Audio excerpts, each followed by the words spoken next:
Hey everybody! Well, this video is going to be over attachment styles, so let's get right into it. Hopefully this video won't be terribly long. Okay, so first off, where do we get this idea of attachment styles from? Well, Bowlby, quite a while ago, found that infant-mother relationships in non-human primates followed a kind of a time course of events, so they did things in a fairly predictable way. Well, he started to look to see if humans did the same thing, and lo and behold, in large part they did. So then later, Ainsworth came along, read a lot of what Bowlby had done, and did a lot of their own work. Ainsworth and her colleagues did, and they eventually came up with three categories or three styles of attachment. All right, now all three of these are based on the work of Bowlby, and they reflect and the work of Ainsworth and her colleagues, and they're based on how the infant interacts with the mother, especially if the mother's left and then returns. Okay, so if the mother leaves and then returns, the infants with the first style of attachment, which is a secure attachment, tend to seek some kind of social interaction with the mother. So they want to snuggle with them. They want to socially interact with them. They want to interact with their mother upon her return. Okay, the infants who have the second style of attachment, the avoidant style, rather than seeking interaction, they want to avoid the mother. All right, they kind of snub her. All right, and then those with the third style, the anxious ambivalent,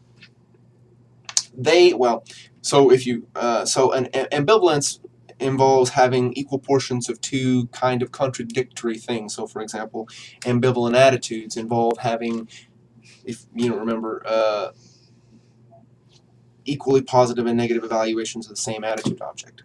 So that's kind of how infants with an anxious ambivalent attachment style react to their mother. They kind of go back and forth between anger towards the mother and wanting to attach themselves to the mother.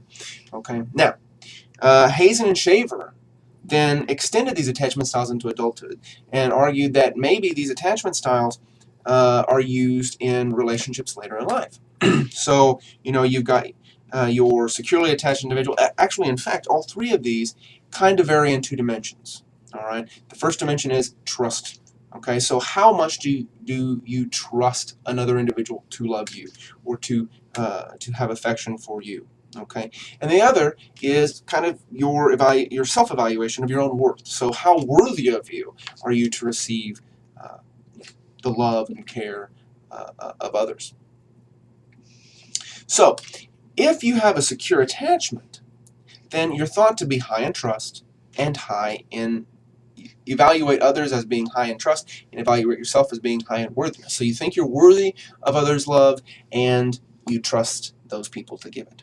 All right, so those who have securely attached relationships, they tend to form the most enduring relationships. All right, it's easier for these individuals to kind of get into a relationship. All right, they're not quick to get into a relationship. That's more the anxious ambivalent. But it's easier to get into a relationship.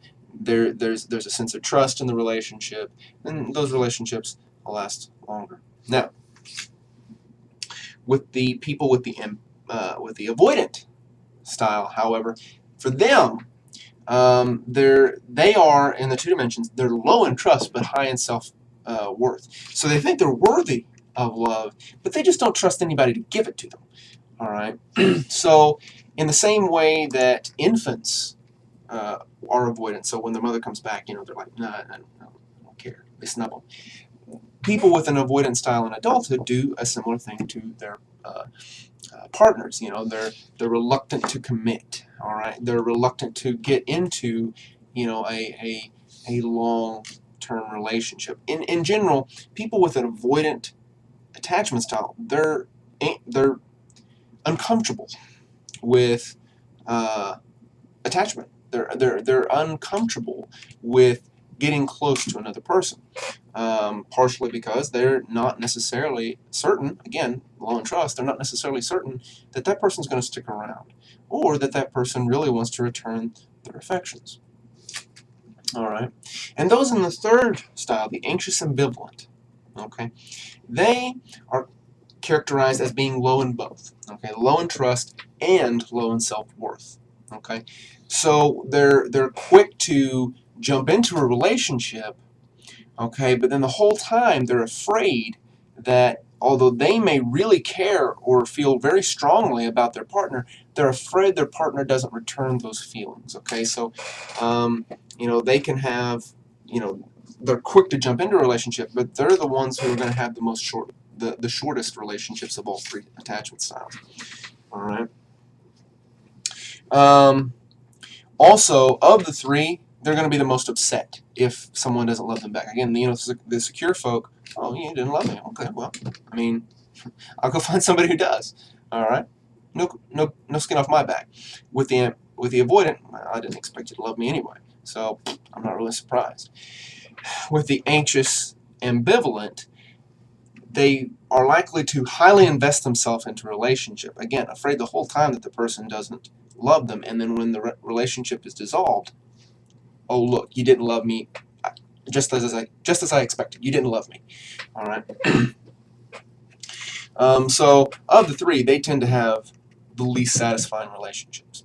Now, the problem with the Ainsworth model, and even as Hazen and Shaver have applied it, is that you notice that I mentioned two dimensions: trust and self-worth. All right. Well, you may have also noticed that I've only mentioned three of the four possible variations. That's because Ainsworth didn't give a fourth attachment style. All right. So we have a high in trust and high in self-worth. We have a high in self-worth and a low in trust, and we have a low in trust and a low in self-worth. But we don't have the fourth possibility, which is low in self-worth but high in trust. Okay, so Borowitz and sorry, I combined the names. Bartholomew and Horowitz came up with their four-category model. So they actually have a 2x2 grid in which you have variations in perceptions of self-worth and variations in the trustworthiness of others. Okay, so when you have an individual who is highly positive towards their self and highly positive towards others, so they're high in self-worth and high in self-trust, just like in Ainsworth's model and Hazen and Shaver's model, that's a securely attached individual. Okay, so they're not very dependent on others, and they expect that others are generally accepting and responsive. Okay. So we'll go through the four, first starting with the attachment styles that correspond to Ainsworth's. Okay, so then if you have, so remember, the avoidant was high in self-worth, low in trust. Okay, so if you have an individual who is high in self-worth, so they have a very positive view of themselves, but they don't trust the others, that's referred to as the dismissive style. Okay, so dismissing individuals, again, they're not really dependent on others, but at the same time, they don't trust others. So they have an expectation of others as being untrustworthy, all right, or at least or rejecting. So again, just like with the avoidant style, the dismissing style are those individuals who are going to be avoidant of close relationships. All right, they're going to seek to perpetuate for themselves a sense of invulnerability and independence. Okay. And then with the Ainsworth models, you have the low in self-worth and low in trust, and that's your anxious ambivalent. In Bartholomew and Horowitz's model, that's called a fearful attachment. So again, these individuals are, they're high in sorry, not high in anything. They're low in self-worth, and they're low in trust. Okay, so again, these individuals, they're thought to be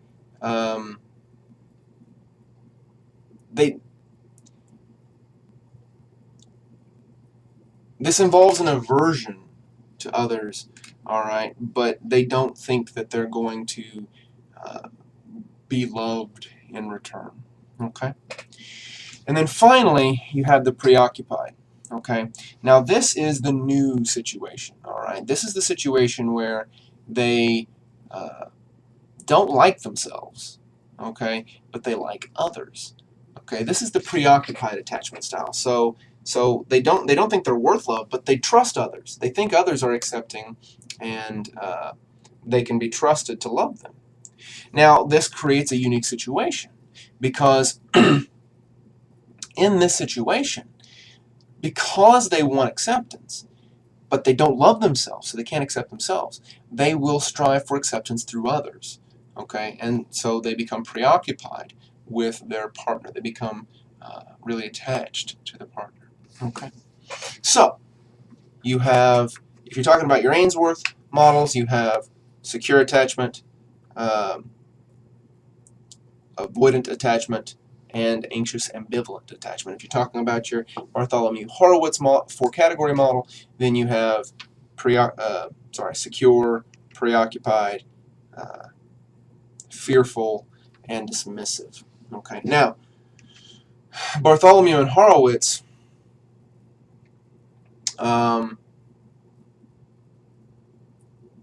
pointed out that the reason that they came up with their four-category model is just because, you know, the three-category model didn't involve variations along both dimensions. Okay.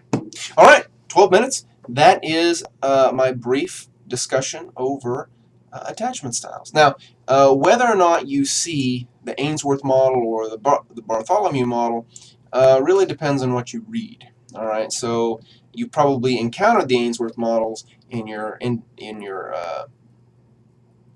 general psychology classes, but more and more you're seeing, or at least I'm seeing, more and more use of the Bartholomew. I tried to do it again.